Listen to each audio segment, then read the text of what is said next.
नमस्कार दोस्तों, स्वागत है सभी लोगों का आपके अपने चैनल भारतीय ब्लॉगर में। मैं हिमांशु शर्मा आज आप लोगों को एक ऐसी जानकारी देने के लिए आया हूँ, एक ऐसी बात बताने के लिए आया हूँ जिसको सुनने के लिए बहुत सारे लोगों के मन के अंदर उतावलापन, बहुत सारे लोगों के मन के अंदर शंका और बहुत सारे लोगों के मन के अंदर एक ऐसा भाव उत्पन्न हो रखा है जिसमें कोई ये कहता है कि ये नहीं होने वाला, कोई ये कहता है कि ये अभी हो जाएगा, किसी का कहना ये है कि इसका स्टार्टिंग हो चुका है। जी हाँ, हम बात कर रहे हैं उस महाविनाश की, हम बात कर रहे हैं उस महाप्रलय की जो कब आएगा। सभी के मन में उठने वाला एक ही सवाल कि कब आएगा, कब होएगा इस दुनिया का अंत। तो कैसे इस प्रकार के सवाल हमारे जो मन में उठ रहे हैं उसका सारा का सारा विवरण, सारा का सारा उत्तर आपको आज के इस वीडियो के माध्यम से मिल जाएगा।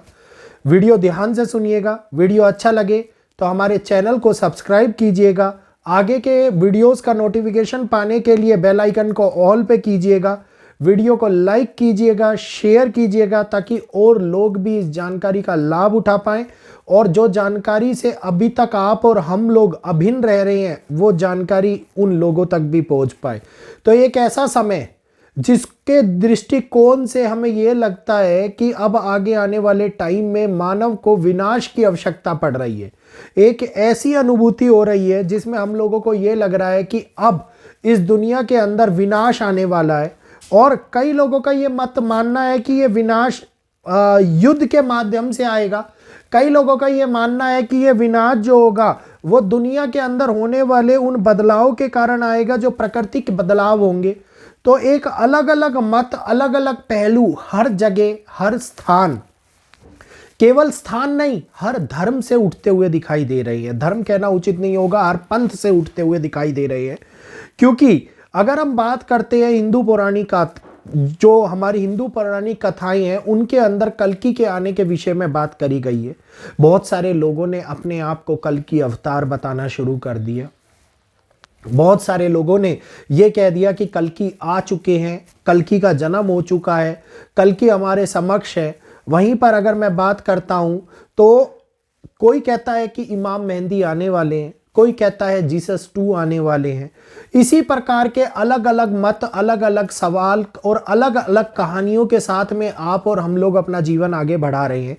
लेकिन उसी के साथ में मन में उठती जा रही है एक शंका, एक भय कि हाँ, ये महाविनाश हमारे सामने आने वाला है और जब भी ये महाविनाश आएगा दुनिया का अंत कर देगा और दुनिया के अंदर केवल और केवल 64 करोड़ लोग बचेंगे। ये भी एक संत की वाणी को जोड़ करके हमारे सामने प्रस्तुत किया गया है। जी हाँ, भविष्यवाणी का, जिसमें लोगों ने ये बात कही गई है कि 64 करोड़ लोग बचेंगे, जिसमें से 33 या 34 करोड़ लोग भारत के अंदर होंगे। बाकी पूरे विश्व के अंदर 64 करोड़ लोग बचेंगे, बाकी संपूर्ण जनसंख्या का अंत हो जाएगा। तो एक ऐसा समय जिसके अंदर अरबों की संख्या में लोग मरने वाले हैं और एक ऐसा समय जिसके अंदर हम लोगों को यह निश्चित ही नहीं है कि वो अंत कब हमारे सामने आएगा। तो एक एक बात को ध्यान से सुनिएगा। बहुत सारे लोगों को लग रहा होगा कि भैया वीडियो को खींच रहे हैं, लेकिन ये बातें आप लोगों के सामने स्पष्ट तौर पे बताना मन के अंदर उत्पन्न होने वाले उन प्रश्नों का उत्तर है जिससे अभिन्न रह रहे हैं बहुत सारे लोग। सतयुग के टाइम के अंदर जब देवता और दानव रह रहे थे उस टाइम के अंदर विनाश की उत्पत्ति होती हुई दिखाई दी। लेकिन उस समय में जब युग परिवर्तन होना था तो आप देखिएगा कि उस विनाश के उत्पत्ति के साथ साथ, उस युग के परिवर्तन के साथ साथ बहुत सारे जगहों के ऊपर भी पाप बढ़ने के कारण, बहुत सारी जगहों के ऊपर देवताओं के रहने के कारण, दानवों के लड़ने के कारण बहुत कुछ उथल पुथल हो गया था। जिसके बाद में निष्कर्ष ये निकला कि समुद्र मंथन किया जाए और समुद्र मंथन हुआ। समुद्र मंथन से निकलने वाली चीज़ों ने अलग अलग चीज़ें क्रिएट करी, अलग अलग चीज़ें हमारे सामने निकाल करके आई। माता लक्ष्मी समुद्र मंथन से निकली। राहु केतु का जन्म उसी अमृत का पान करके उत्पन्न हुआ था और ऐसा समय उत्पन्न करा था जिसमें ये दोनों ग्रह जो थे, जो वक्री चाल चलते हैं, बाकी सारी ग्रह सीधी चाल चलते हैं लेकिन ये हमेशा उल्टी चाल ही चलते हैं। इनकी उत्पत्ति भी दिखाई दी, कल्पवृक्ष की उत्पत्ति दिखाई दी, बहुत कुछ निकल करके आया। लेकिन ये हुआ कब? जब एक साइड बुराई और एक साइड अच्छाई ने मिल करके वो समुद्र मंथन किया, क्योंकि अकेली ना तो अच्छाई वो मंथन कर पा रही थी, ना ही वो बुराई मंथन कर पा रही थी। इसी कारण निष्कर्ष ये निकला गया कि दोनों को मिलकर ये काम करना होगा। जब भी हमारे सामने कुछ चीजें इस पृथ्वी से, इस सृष्टि से, इस समुद्र से निकल करके बाहर आती हुई दिखाई देंगी। इसके बाद में अगली बात अगर हम करते हैं, थोड़ा समय आगे बढ़ा, एक युग बीत गया, द्वापर युग के बाद में, सतयुग के बाद में त्रेता युग की स्थापना हुई। त्रेता युग अब जब आया, त्रेता युग में क्या एकदम से विनाश हुआ? क्या रावण एकदम से मारा गया था? नहीं, एक लंबी प्रक्रिया, एक लंबा समय, जिसके अंदर श्री राम का जन्म होने से पहले से वो प्रक्रिया शुरू हो गई थी, और उसके जन्म के बाद में भी कई लंबे समय तक रही, जब तक श्री राम बड़े नहीं हो गए, विवाह नहीं हो गया, वनवास नहीं हो गया, और उसके बाद में रावण का अंत होता हुआ दिखाई दिया। तो इस लंबी प्रक्रिया के दौरान बहुत कुछ बदलाव हुआ। इससे आगे जब युग बढ़ा, तब युग आया द्वापर युग, श्री कृष्ण का युग। श्री कृष्ण ने बचपन से ही दानवों का अंत करना शुरू कर दिया था। दानव एक ही परिवार के अंदर रहने लगे थे। दानव एक ही परिवार के उत्पन्न होने वाले लोगों के द्वारा दी जाने वाली हानियों से जूझ रहे थे, जूझ नहीं रहे थे, जिसमें श्री कृष्ण के ऊपर आघात किया जा रहा था। श्री कृष्ण बार बार उनका अंत कर रहे थे। श्री कृष्ण बड़े हुए। श्री कृष्ण बड़े होने के बाद में कृष्ण ने अपने मामा कंस का वध किया। उसके बाद भी उस युग का अंत नहीं हुआ, आगे वो युग चला। वो युग चलने के बाद में महाभारत हुई। महाभारत होने के बाद में श्री कृष्ण के वंश का अंत होता हुआ श्री कृष्ण के ही उस मूसल से दिखाई दिया, जिसके बाद में कृष्ण ने अपना महाभारत के बाद देह त्याग किया।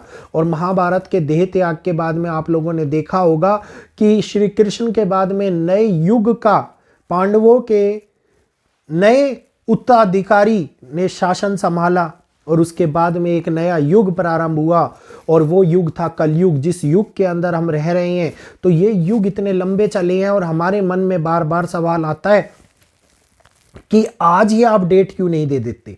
मेरे से आप लोग जो ये प्रश्न पूछते हैं कि बार बार अलग अलग डेट क्यों देते हो, आज ही एक डेट दे दो जिसके अंदर महाविनाश हो जाए। लाखों लोग मर रहे हैं, लाखों लोग जिंदा हो रहे हैं, हजारों लोग मर रहे हैं, हजारों लोग जिंदा हो रहे हैं। ये तो एक आम बात है मेरे भाई। सृष्टि में जब भी विनाश हुआ है, सृष्टि के अंदर जब भी बदलाव हुआ है, बदलाव एक धीमी प्रक्रिया के माध्यम से हुआ है। बदलाव एकदम से नहीं हुआ, बदलाव को आने में बहुत ज्यादा टाइम लगा है, और बदलाव की शुरुआत होने के बाद भी समय लगता हुआ दिखाई दिया है। तो आप लोगों को या तो पढ़ाई करी नहीं है, या चीजें समझ में आई नहीं है, या आप लोग उसको समझना नहीं चाहते। ये आपकी अपनी बुद्धि के ऊपर डिपेंड करता है। ये समय जो युग परिवर्तन में, प्राकृतिक युग परिवर्तन का, the new era beginning in a technology, the new era beginning in a nature start हो चुका है। और इसके बाद में होने वाला ये विकराल स्वरूप जो बदल रहा है पृथ्वी का, ये हम लोगों को बहुत कुछ दिखाता हुआ नजर आ रहा है। मैंने ये कभी भी नहीं बोला कि 2030 के अंदर सभी मनुष्य मर जाएंगे। मैं हमेशा इसका ये कहिए कि एक अलग से अकेला खड़ा होकर भी इसको कहता आया हूं कि ऐसा नहीं होने वाला। और यही कारण था एस्ट्रोलॉजी के इस चैनल के अंदर मैंने अपने टाइटल के अंदर भविष्य मालिका रखा, क्योंकि भविष्य मालिका के नाम से लोग भ्रमित हो रहे थे, बहुत लोग गलत बातें बता रहे थे। जब मेरी रिसर्च कंप्लीट हुई तो मुझे लगा कि आप लोगों के अंदर जागरूकता लाना आवश्यक है, और यही कारण था कि मैंने एस्ट्रोलॉजी की वीडियोस, एस्ट्रोलॉजी का ज्ञान, वैदिक का ज्ञान जो मेरे पास था वो आप लोगों तक पहुंचाना चालू किया। तो जिस विनाश का आप इंतजार कर रहे हैं, उस विनाश के पहलुओं से उस बदलाव की प्रक्रिया शुरू हो चुकी है, लेकिन इसको आने में अभी भी कुछ साल बाकी हैं। ऐसा नहीं है कि ये एकदम से आएगा और जगत में अरबों लोग मारे जाएंगे। जब अरबों लोग मारे जाएंगे तो आप मेरे से ये पूछने के लिए नहीं बैठे होंगे कि विनाश कब आएगा, विनाश कैसे आएगा। विनाश के लिए तैयार हो जाए, चाहे कितनी ही तैयारी कर रखी हो, कोई बच नहीं पाएगा। जिसको बचना होगा वो बिना तैयारी के भी बच जाएगा। तो ये सृष्टि का नियम है। इस शब्द से डरने की बजाय इस शब्द के महत्व को समझने की आवश्यकता है, क्योंकि विनाश एक ऐसी प्रक्रिया है जो बहुत धीमी गति से चलती है और बहुत लंबे समय तक होती है, और इसके बाद ही बदलाव की वो किरण हमारे सामने निकल करके आती है, जो हमें दिखाती है कि दुनिया के अंदर एक नई शुरुआत भी होती हुई दिखाई दी है। क्योंकि हमेशा केवल एक ही पहलू से कोई चीज विजय प्राप्त नहीं करी जा सकती। जैसे समुद्र मंथन अकेले देवता नहीं कर पाए, ऐसे ही अकेला विनाश समाप्ति नहीं कर पाएगा। विनाश के साथ साथ निर्माण भी चलता है, और देवताओं के साथ साथ जैसे दानवों ने अपना मत दिया था, ऐसे यही सृष्टि के दो पलड़े हैं जो सृष्टि नुमक तराजू के अंदर एक साथ एक समक्ष चलते हैं। उम्मीद करूंगा ये चीजें समझ में आ गई होंगी। प्रकृति विनाश ला रही है, हमें दिखाई नहीं दे रहा, लेकिन धीरे धीरे बहुत कुछ बदलाव होता हुआ दिखाई दे रहा है। बहुत कुछ बदल रहा है। पृथ्वी का बहुत बड़ा भाग डूबता जा रहा है। पृथ्वी के अंदर आने वाले भूकंपों की तीव्रता और श्रृंखला बढ़ गई है। इस समय के अंदर होने वाला बदलाव सृष्टि के नियमों को चैलेंज कर रहा है। जो बड़े बड़े ग्लेशियर्स पिघल नहीं रहे थे, वो ग्लेशियर्स अब पिघलने शुरू हो गए हैं। समुद्र का जल स्तर बढ़ता जा रहा है। लगातार पृथ्वी कई जगह से टूटने की कगार पर पहुंच रही है, और वो भी धीरे धीरे टूटती जा रही है, जिससे एक नए कॉन्टिनेंट का जन्म होगा, एक नए समुद्र का जन्म होगा। ये सारी बातें बहुत लंबी प्रक्रिया में होने वाली हैं।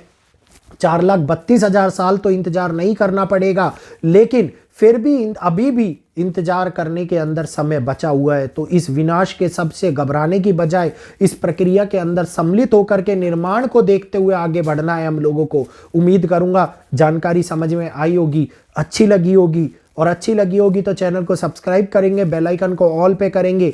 ऐसी आंखें खोलने वाली वीडियोस, जागरूक करने वाली वीडियोस आप लोगों के सामने लाता रहूंगा। आज के लिए इजाजत चाहूंगा, सभी लोगों से इजाजत दीजिएगा। जय श्री कृष्णा, जय माता दी।